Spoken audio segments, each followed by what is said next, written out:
Simon says follow me, bitch, or you swallowing. Stop all the wallowing, start up your gobbling. Play with my balls, I'm off the wall. Who do you call when you want more? I pour a four, I'm calling your whore, cause you a bore.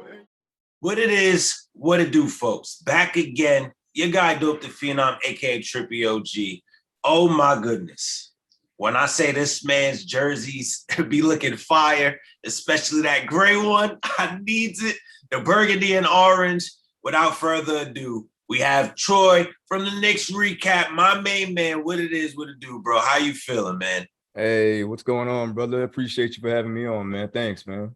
Sounds good. Of course. But bro, I'm sorry. We got to start it with these jerseys because I'm looking at like, especially the gray with the orange. I'm like, bro, if I back out the cool grays with those, my goodness. Like, what made you come up with these ideas? You was just like, one day you was just like, you know what? Let me just, instead of doing jersey swaps and all of this, let me do jersey colorways. Like, what made you be like, let me do this? You know, it's funny because the first one I did was the RJ Barrett powder blue.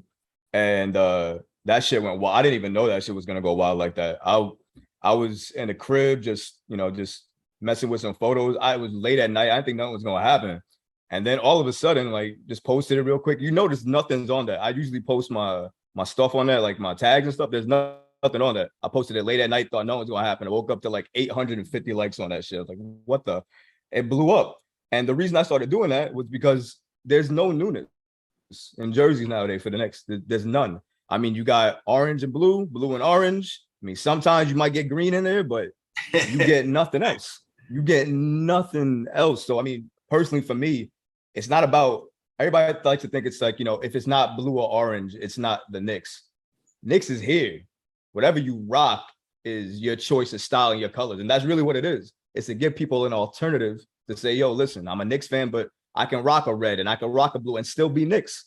Look, my hat is black, orange, and red with the orange and Knicks logo in the middle. It's still Knicks. That's what it's about. Like, mine's right here. Mine's is pink and white. Like, you feel me? Like, this is not even orange. This is pink and white. Like, come on. Like, we got some fire colorways.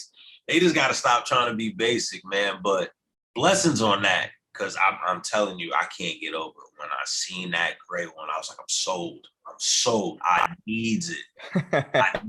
I'm like, they need to make this right now. They playing with us. Like, do they know how much of the jersey sales will go up if they change these colorways?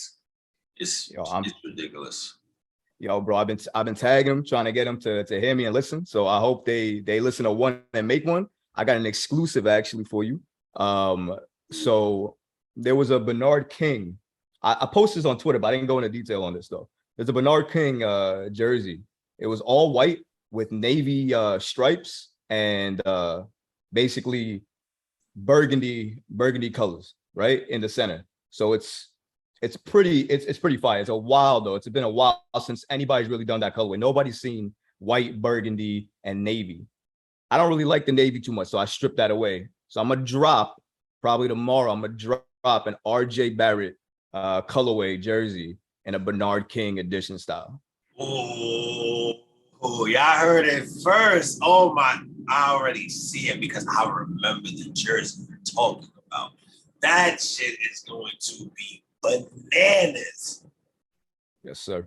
Oh my goodness. You know what? Let's just wait for it. We're not going to talk too much about that. But swinging off the whole jersey thing and all that, a lot of people don't bring this guy up a lot. And I feel like he was actually a great asset and a great pickup this offseason.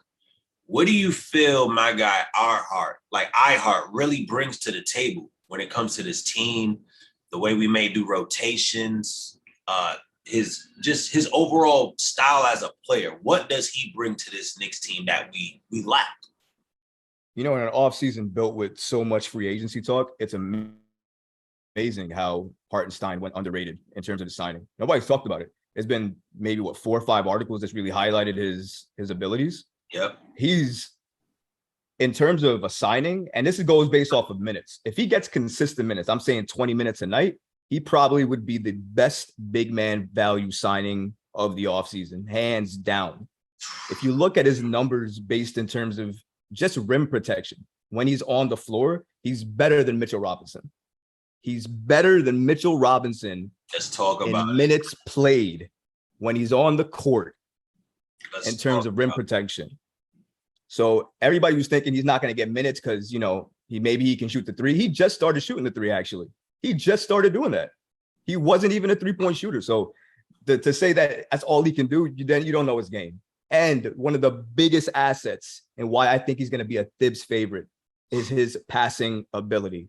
Somebody doesn't make this comparison. It's so stupid to me. And one of the best big men, and we signed him actually in his worst prime and gave him the worst contract by in Knicks history. But when he was with the Bulls under Coach Thibs, he was probably one of the premier centers in the league. Joakim Noah. That is a fact. And I feel like when he's iHeart, that's like his new Joakim. Yeah, I felt that. I felt it low key. Yes, sir. Especially when I seen, because I didn't know a lick of split of this dude. But when I seen footage, the first thing I locked on, I didn't even look at the defense. I didn't look at the shot. I didn't forget the three-point shot. I saw the passing IQ. That was the first. I was like, hold on, my son is dishing. Yo, you like 7 feet tall doing that. What are you?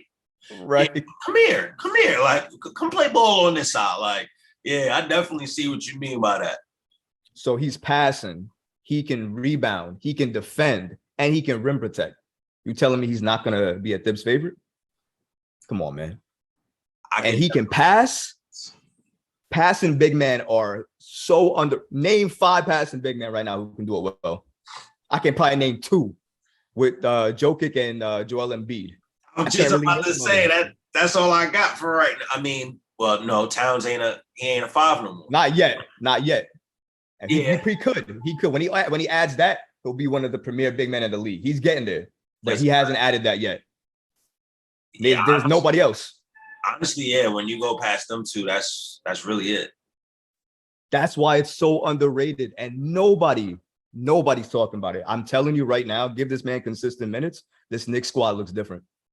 All right. So with that being said, right, him having consistent minutes. Now also, because we're still trying to figure out these lineups and rotations. Number one, we don't know if Evan's going to start, but he may start due to the fact of this whole FIBA situation. You know, as he keeps rising and they advance to the finals. As they keep rising, that might keep his stock where he's staying. But then you hear the rumors of IQ is getting an increased role. So what does that mean? Does that entail that he's going to be more of a 6-man? Does that entail that he may actually get a starting role? Then we seen the situation with Grimes. It was like, bro, he looked like he was untouchable, like he couldn't go nowhere. But then you also got, where I'm leading this all up to, is the real X factor of the whole offseason and regular season, Cam Reddish. Cam is looking great. He's doing good after the rehab. Recent workouts was looking good. As you can see, the Knicks fan base, the Knicks organization themselves is promoting him. Him and RJ and Trevor Keels was just at Duke going crazy. So my thing is this. Do you actually see a future where he remains here? He's not traded. He remains here.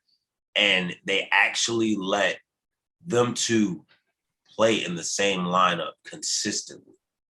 Not on some bench pairing. I'm talking about starting lineup. I really feel like Cam has the ability, and I'm going to say this on every show until it happens where I get a starting lineup. I feel like Cam has the ability to be that starting 3, and I feel like he's going to beat out Evan and Grimes to get that spot. I feel like it's going to be Jalen and RJ as that backcourt duo, and a lot of people are not catching on to this because they keep talking about this dynamic duo.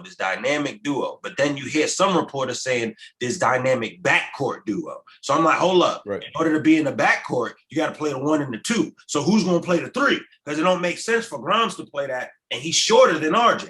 So I think Cam might get that spot.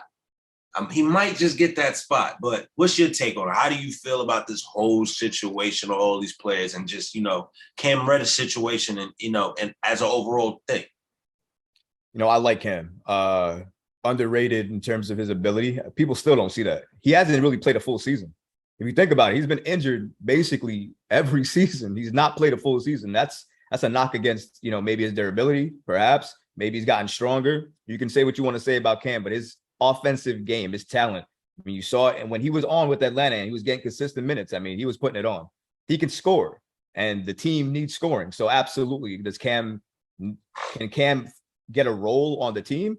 If rumors are to be true, and it's all about your work in camp, and Cam comes focused and ready to play, I think Cam can definitely get a role. I don't also think nobody gets moved anymore. It's too close to camp at this point. And I think you don't want to mess with the roster at this point. You want to, who you have. You want to see who gels together. So I know people are wondering, well, I want to move Julius. I want to move Fournier. I want to move, all these people. It's not going to happen. And first of all, who are you going to move them for? I know people talking about Phoenix. Like, you're going to get Mikal Bridges?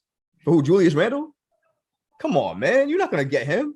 It's crazy. People talking about the craziest type of trades on Twitter. It's ridiculous. Look, nobody's moving anymore. It's too close to camp. Everybody who's on the roster now is locked. I think the only moves that may happen is if it gets close to the trade deadline. You get to increase your value. Maybe at that point, seeing where the team is, maybe you make a move.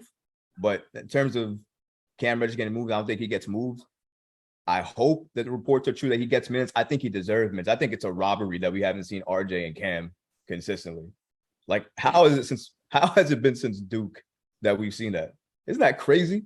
The last time we really seen that was Duke. And these guys are better players than they were in Duke, and we haven't seen that yet. And the funny part is, had this been the other way around, had that been Zion, even though Zion was hurt the whole time, that whole situation, he would have got minutes out the gate.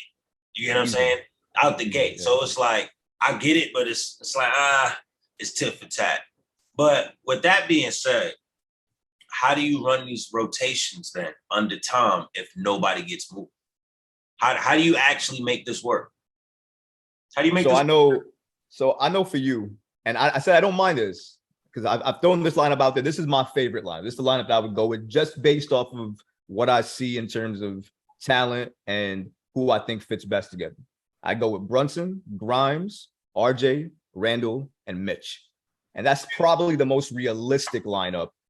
And maybe you could switch out Grimes to Fournier, because if you think Thibs is going to go with experience and not go with his young guy that is basically untouchable, which is fucking crazy to me. If you don't go with Grimes, let me just put that. If you don't go with Grimes, the man that basically was the key to the whole Donovan Mitchell situation, if you believe the reports from Woj and whatnot, if you're not going to go by that and give this man starter minutes to see what he can do and unlock that value, then what was the point of keeping him?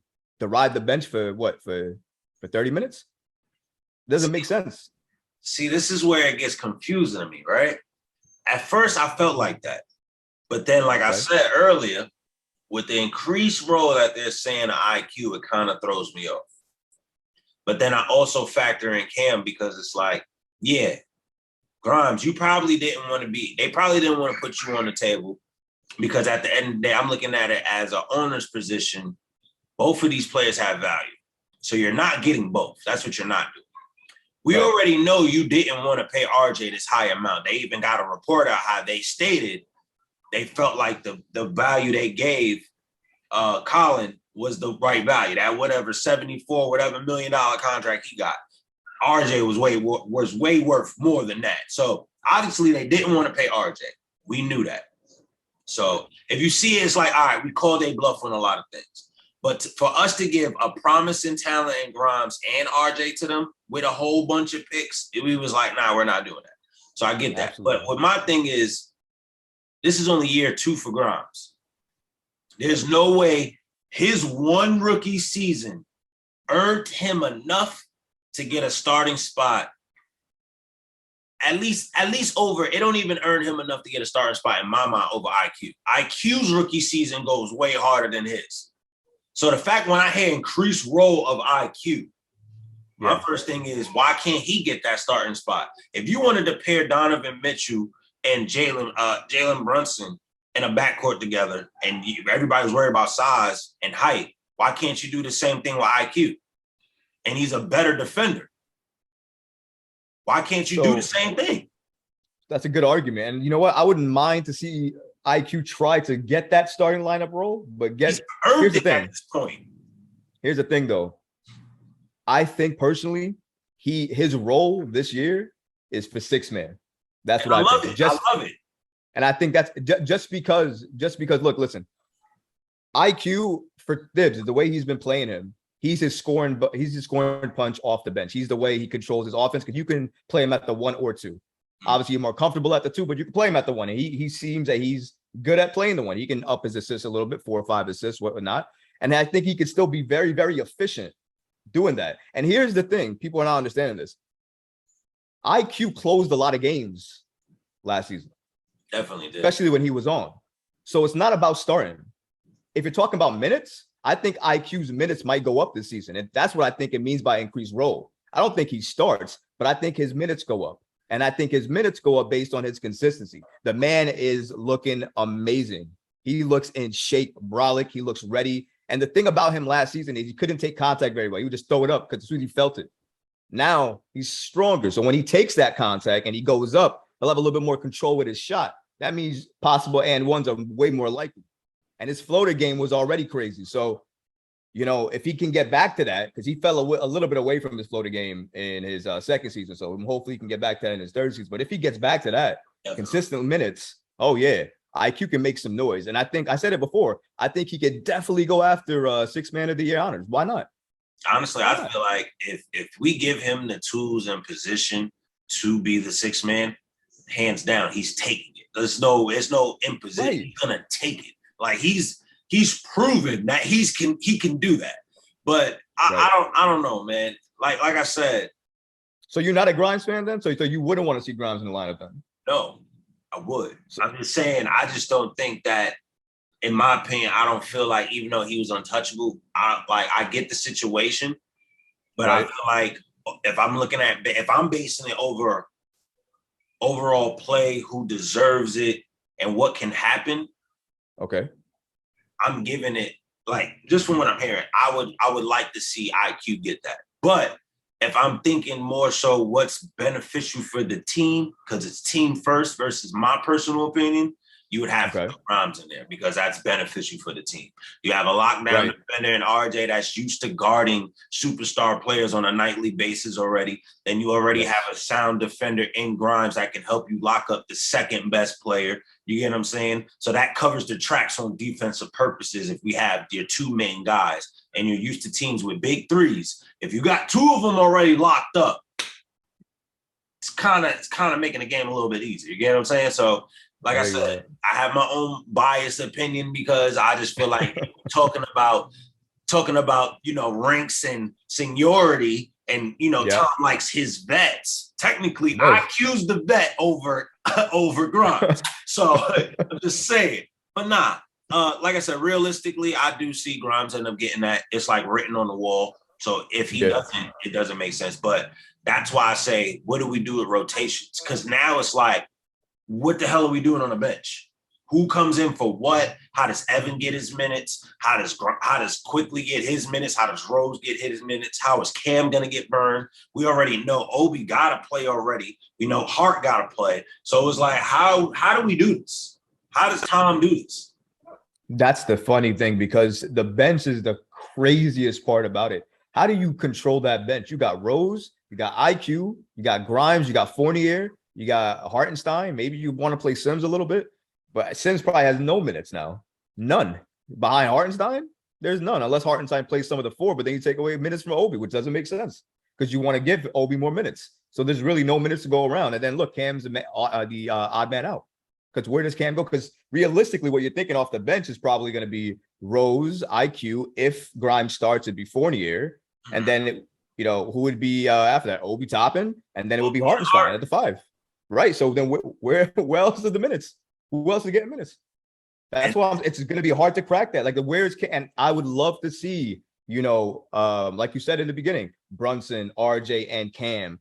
That 3 sounds really, really good to me because of Cam's size, the way he can run the floor. People don't get that too. His running, man. He was running in Duke, his running ability, the way he can get and score. The easy scoring is what we need. It was hard for us to score. We couldn't score before. That's the whole thing about it. And we couldn't defend.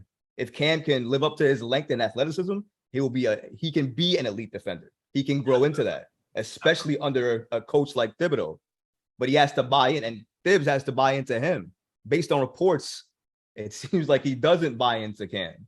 And maybe that's the issue. But he said that he's given everybody a clean slate at camp.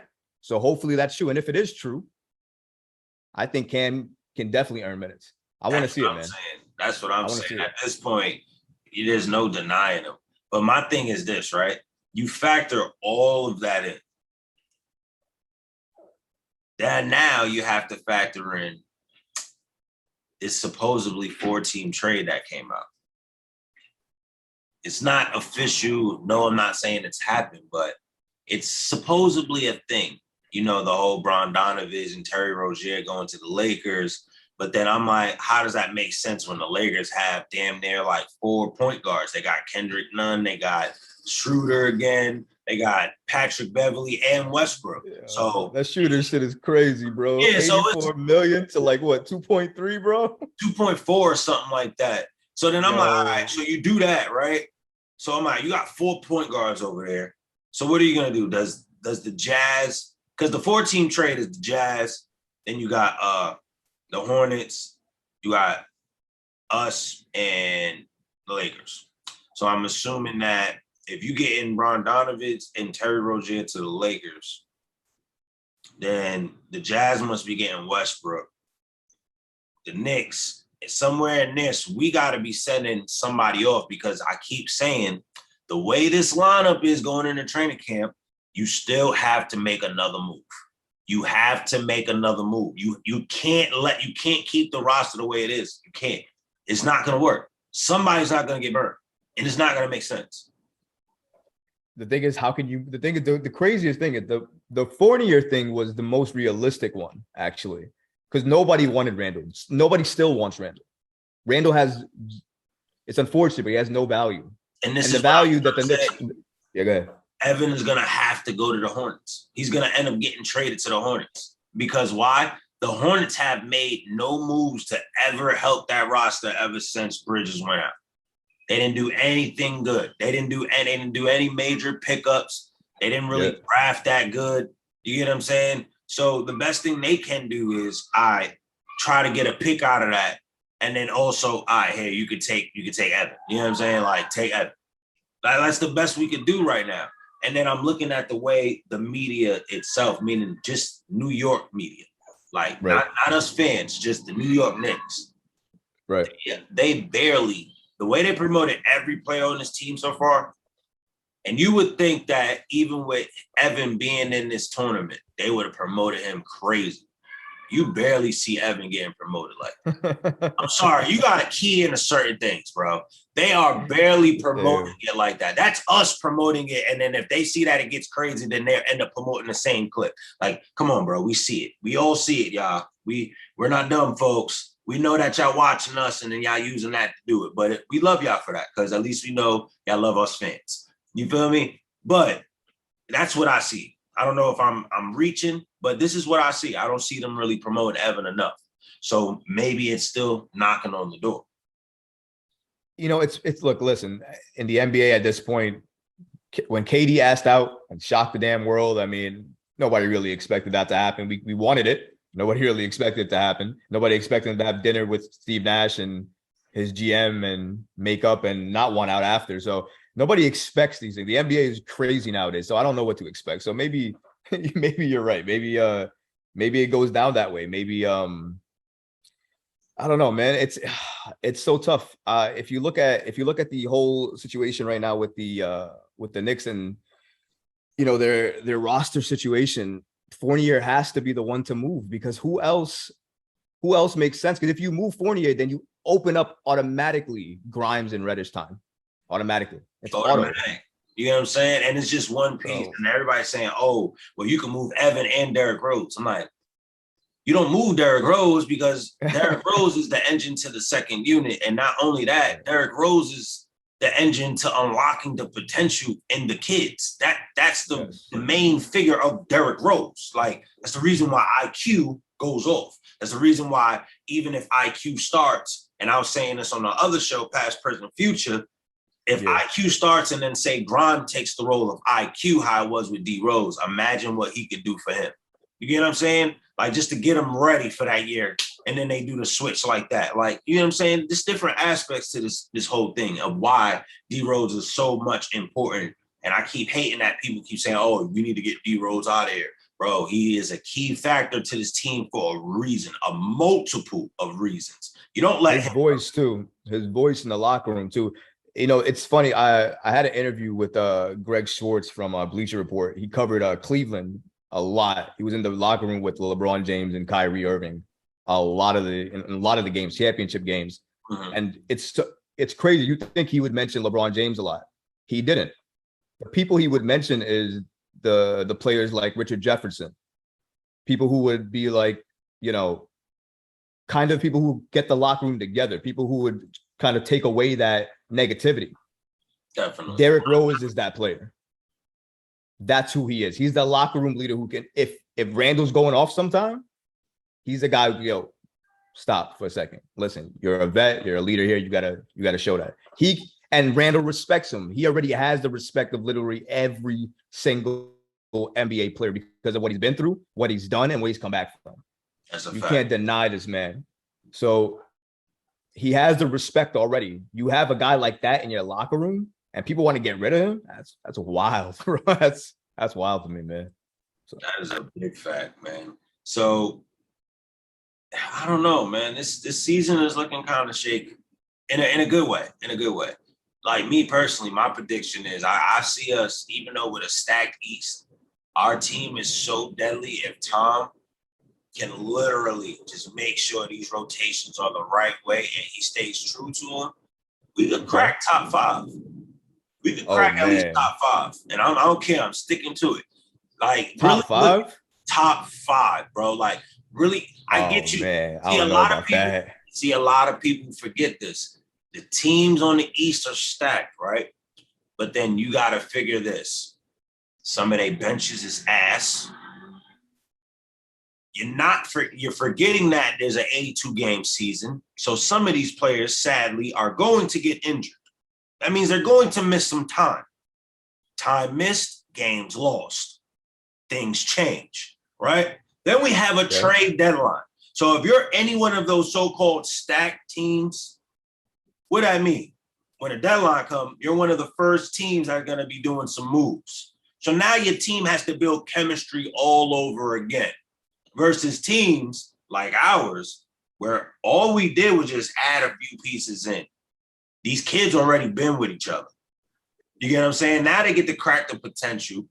You got people that got to prove themselves again in Julius Randle.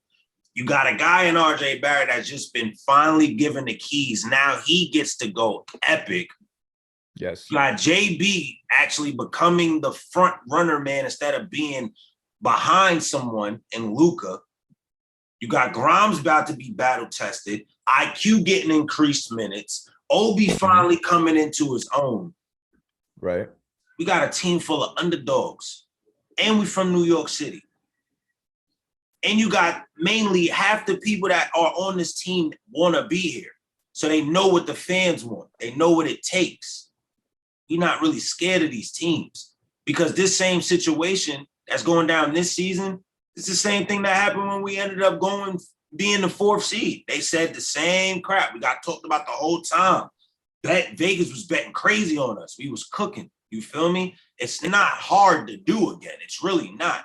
Everybody keeps also forgetting what last season, we had a whole bunch of COVID going out, people getting hurt left and right. We was going through it too. It was blowing leads. But with people going out, going left and right, and then you got Tom playing people out of position, all of that factors into a losing season that really didn't drop that much. We lost. We had 37 wins. You understand that? Yeah. 3 of those games, a lot of those games we could have won. We had 30. Look at that. We went from the 4th seed from our record from then. That wasn't even that much crazier than 37 wins. And then we had a regular season that wasn't shortened because that 4th seed that we went, that season was shortened. We had a regular season, we had 37 wins. With us having hella games where we could have won. Now imagine a structured team that actually has a bona fide point guard in the first unit and the second unit. that's healthy, that's doing what they Okay. got to do. It's a whole new ball game now. Listen, man. Look, I respect it. I love the Knicks love. I'm a Knicks fan. I've been a Knicks fan my entire life, man. I love the Knicks. I want to see them capture that 5th seed, 4th seed, break into it. Absolutely. Do I think if Jalen Brunson can replicate what he did against the Jazz and keep that into a game lock mode for the entire regular season, if Julius Randle can get back some of that all-star potential that he had, jump that 31% 3-point percentage up to maybe 37%, which is not too drastic from the 41% he had in the all-star campaign season that he went through. So if you get that going on, if you get RJ Barrett, increased another step, maybe getting better finishing at the rim, better threes, better free throws. I mean, yeah, absolutely. If all those things happen, then yeah, you can make a case that they could crack, playoffs. I don't know about 4 or 5, maybe 6, maybe escape playing, right? But realistically, just me being me, realistically, there's no shot that they're making playoffs. The East is stacked. It's so I can name 5 teams off the top right now that are great. Bucks, Nets, Bulls, Cavs. Who else is on the East right now? Think about that real quick. Celtics, right? Boston. That's 5 right there. Atlanta, who just added Dejounte Murray. Their backcourt's going to be. I'm not really worried. You're not worried about Trey. You're not worried about that backcourt. I'm not worried about Atlanta. I'm not worried about them. All right. I said they're going to be great. They're going to be great. That's going to be deadly. But I'm not worried about them. I'm not. Wait, great means what? So great means 6 then, right? So that's 6. So the Knicks are better. So the Knicks are the Knicks better than those 6 teams that I named though? I said we have a chance. Realistically, do we really make top 5? Hell no. Look, you see. Okay, all right. No, I just wanted to make sure. All right. Don't think of what I'm saying is that's gonna happen. No, realistically, no, we don't make that. Hell no. But if you look at everything we gotta go through, and if, like you said, and I've been putting along, and everything aligns right, we can make top 5. That's what I see us going. So I will always keep preaching it. But realistically, hell no. Like, hell no. Like, we got bad work to do, bro. That's why I'm like, son, we need to make another move. Like, we need to do something. We got to do something. Oh, man. I'm sorry to tell you, bro. I'm sorry to tell you that they're not making no more moves, man. Not now. You're going to have to wait till trade deadline. Yeah, it's going to have to be the especially, and to be honest, it's really because of what Fournier is doing right now. That's why they can't move him. He's crazy right now. How are you going to move him? It's crazy to move him. And what if he does that with another team next season? We're going to look so fucking stupid. They don't want to look stupid. They don't want to look stupid. The crazy part is the main reason why we got to wait to the deadline. We got to see how Fournier is going to build with this. We got to see how he's going to build with it. We got to see how Cam is going to actually do, because he's the one that he needs an extension. This is extension time for him. So that's why I feel like he's going to get the minutes. We're going to test it out with him. And then we're still going to see what Julius does. How's your thoughts on Julius, actually? I don't think I've ever asked you that, because, I mean, personally for me, I think he's going to have a great year. He looks like he's going to have the best year of his career, actually, because every time he's come into camp in shape, he did this with the Pelicans, came into camp in shape, had a great year with them, came into camp in shape with us in his all-star campaign, like really in shape, like in his leanest form, had a great year. Same thing this time. He wants a reset, tries to do all the. I think Julius is going to have a actual really good year. What about you? What do you think about Julius Randle? I'm glad you asked that too. And I just looked up. I was like, wow, I got enough time to answer this last question with the last 4 minutes. I was like, that was a good one. But me personally, bro, you can't deny 20 and 10 all day, every day. Double machine. Yes. He if you really stack him up to power forwards, we're talking just power forwards. Yep. You can say he's one of the best of them in this league right now. Like, there's a lot of power forwards that can't get busy with him. Also a lot of 5s. So if you switch him in and out, he actually is a good player. As you can see last year, it was just a whole mental thing with him. Me personally, I feel like he can bounce back. The only thing I'm scared of is, how do you tell a player that got these rights, became the man, got the keys, and then you take it away from him and tell him he got to be a number 2 or number 3 guy now?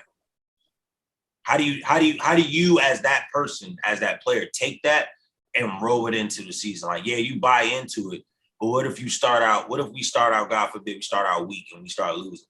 You know what I'm saying? How does his mental roll with that? So it's not really his game that's gonna really bother him. It's really, how do you take the pressure of that? You got to be the number 2 or number 3 now. If things are not going your way, how do you take that? Are you going to really be the leader that you need to be? Are you going to, you know what I'm saying? It's questions like that. But overall, I feel he can bounce back. And I feel like with him having the actual point guard he needs, he'd be okay, because even though Elfrid Payton wasn't that good, he was a point guard. So that helped Julius play good. You get what I'm saying? Then he had to go from that to now Alex Burks is playing point guard. Alex Burks is not a point guard. It didn't work right. Facts. You know what I'm saying? So when he had Elfrid Payton and D Rose, he actually played up to par. Now you have Brunson and a D Rose. So this actually may help him. It may help him. A lot of people forget that we did hate on Elfrid Payton, but Elfrid Payton did make Julius Randle look good. They played a lot of 2-man ball. Just like how when Elfrid Payton left, him and Reggie Bullock played a lot of 2-man ball in some situations. You know what I'm saying? Like when they pulled him out the rotation left. You get what I'm saying? So, and that's a good point. Yep. And if you look at it, once Reggie left, that's when Julius was like, okay, I got to find somebody else to do this with. Him and Evan started doing it. The 2-man ball. So this is going to be something that's going to end up working out. It might work out. It's just up to Julius to really do it. You know what I'm saying? So I'm looking forward to that. I'm looking forward to it. It's going to be really hectic. That's why I say battle test year, battle test season. It's going to be extra lit. It's going to be extra lit. But bro, this was a great episode. You turned up, got a lot of insight from you. Bro, I don't care. I'm stamping this right now. Look, New York Knicks, hit them up right now at the Knicks Recap on Twitter. Get these jerseys right now. Make them right now. I need that burgundy and orange. I need that gray. You see this white, black, and pink? I need this. I need the journal. Snappy. We need all the new colorways. But, bro, I appreciate you and thank you for coming out, man. It's been an honor and pleasure, bro. For real, for real. Hey, yo, appreciate you, man. Yo, pod was amazing. I'm going to retweet the shit out of this. And, yo, appreciate you for having me on, my man. That's a big fact, man. Y'all know the vibes. Y'all know the name. Y'all know the slogan. Knickn30. We catch y'all next week. Mic set, blue checks, straight buckets, no loose lips. Chin prep for the match deck. Spaced out was the concept. Lit nights through the 2-6.